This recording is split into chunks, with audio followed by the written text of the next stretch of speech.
Yann Le Borgne, je suis auteur, invité par la collectivité de Corse au Festival d'Angoulême. C'est la première année que je viens, c'est la première année que je viens carrément, c'est-à-dire que je suis jamais mis les pieds à Angoulême, même en tant que visiteur. Et du coup, j'étais très content d'être invité pour participer au festival en tant qu'auteur. Le festival, je le connais depuis toujours, puisque je suis plus jeune que le festival. Et c'était un rêve de gosse vraiment d'y aller, mais j'avais pas d'occasion. Je suis plutôt dans l'auto-édition et voilà.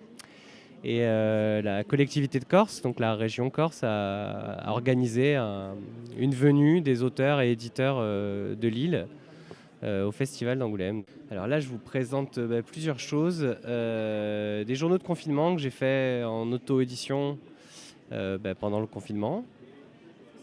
Qui étaient des choses que j'ai fait au jour le jour, vraiment en mode journal, en BD, voilà, avec plutôt quelque chose d'humoristique. Un autre bouquin que j'ai fait avec des éditions qui s'appelle Drosophile, donc c'est un livre beaucoup moins rigolo pour la peine, qui est un projet un peu global de gravure, de sérigraphie et de musique, puisque c'est inspiré de la musique d'un groupe de Corse qui s'appelle le Jacques Orchestra, que je vous invite à aller écouter. Et un autre truc que j'ai fait exprès pour le festival qui s'appelle J'avais rien prévu pour Angoulême, et qui est un petit fanzine vite fait d'une quinzaine de pages, histoire d'expliquer un peu ce qui me passait par la tête quand j'ai appris que je pouvais venir à Angoulême. Voilà. Mais je pense qu'il est bien placé, et ça fait rire quelques personnes, donc ouais, c'est ce qui est le mieux parti aujourd'hui. Oui, j'ai commencé par l'illustration, beaucoup. Après, je suis artiste plasticien, donc je fais énormément de choses dans plein de disciplines différentes. Mais c'est vrai que la BD, c'était ce que je voulais faire à la base. Il a fallu un confinement, il a fallu que le monde s'arrête pendant 2 mois pour que je m'y mette. Mais donc ouais, avant, je venais plutôt de l'illustration et des arts plastiques, mais en passant par la musique, le spectacle vivant, enfin plein d'autres choses. Et donc là, c'était vraiment l'occasion de pouvoir venir, emmener des choses que j'ai faites et avancer, quoi. Je suis présent là sur les 4 jours jusqu'à dimanche. On se partage un peu le stand avec d'autres auteurs de Lille, hein. On a un petit stand, donc ça va tourner. On a des créneaux horaires pour dédicacer. Et voilà. C'est ma première BT auto-éditée. Euh, Ça a été un financement participatif, donc du coup, ceux qui l'ont lu en direct pendant le confinement sur les réseaux sociaux ont participé à pouvoir faire le livre, ont acheté le livre, donc c'était quelque chose qui était très plaisant, et donc il y a eu forcément un très bon accueil public. S'il n'y avait pas eu un accueil public, le livre n'existerait pas en fait. Donc ça, c'est très cool. Et là, c'est la première fois que je le sors du cercle de mes amis de réseaux sociaux, donc, et de Lille. Donc on verra. On verra c'est quoi l'accueil public. Mais bon, c'est pas un thème facile à aborder. Je pense qu'il y a encore beaucoup de gens qui veulent pas en entendre parler, quoi. Moi, je tiens un journal en bande dessinée depuis 2002, pour moi, hein, et donc c'est quelque chose que je fais régulièrement. Et puis il me fallait une activité artistique pendant ce confinement, et je me voyais pas faire autre chose que continuer à raconter un peu ma vie sur un ton humoristique. Et puis ça m'a servi à avoir le cerveau en action pendant tout ce temps-là. Donc c'est vraiment venu de là.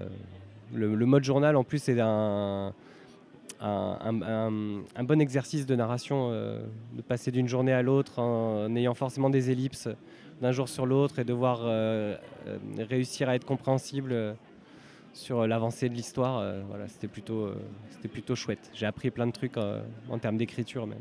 Chaque jour, j'ai pas lâché. Vraiment tous les jours, il s'est raconté, il s'est passé un truc. Il y a peut-être une journée qui saute, je crois, mais je suis plus sûr. Dans l'un ou dans l'autre, dans le 1 ou dans le 2. Mais non, c'était tous les jours. Alors des fois, j'avais une journée d'avance dans mon dessin, mais je publiais quand même le jour même. Mais le plus souvent, je me forçais à pas réfléchir trop en avance et à travailler à chaud, quoi. Voilà.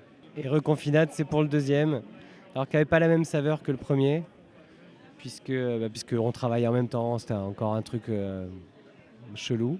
mais mais qui était plus long. Alors, même il était un peu plus douloureux à faire. Un peu plus douloureux dans le temps, dans la durée, le fait d'être occupé aussi par d'autres choses dans la journée. Voilà. Il était plus dur à faire celui-là. Mais bon, il est marrant aussi. Il y a ma famille, il y a mon chat, il y a mon fils, il y a ma femme, il y a notre coloc du confinement, oui, il y a vraiment tout. C'est une aventure familiale. Ouais, ouais, c'était au jour le jour. Je publiais sur les réseaux et j'avais des réactions à chaud. C'était cool parce que les gens qui étaient coincés chez eux, souvent ils attendaient. Des fois, ils me stressaient, genre oh, on n'a pas eu la page encore à 10h du matin. Oui, patience, ça va venir. Ouais, c'était vraiment cool de le faire comme ça, d'avoir une réaction en direct. Et les gens étaient là, les gens étaient sur leur écran de téléphone, donc on les touche, ça réagissait très très vite, quoi. Il y a des étapes, ça part du réseau social de mon petit cercle d'amis, en allant vers du coup un cercle un peu plus grand, au travers des libraires corse et tout ça, une petite distribution indépendante, quoi. Et puis là, ouais, ça a une grosse marche quand même entre ma petite distribution indépendante et le FIBD, quoi. Si on me demande, j'envoie par la poste, mais non, j'ai pas de distributeur. C'est vraiment une auto-édition de A à Z. Lisez-le, ça va vous rappeler des choses que vous avez vécues ou pas. Et c'est drôle. Voilà. Et ça fait du bien de rigoler. Voilà. Yann Le Borgne, vous tapez Yann Le Borgne sur Facebook ou Instagram, c'est voilà, tout attaché.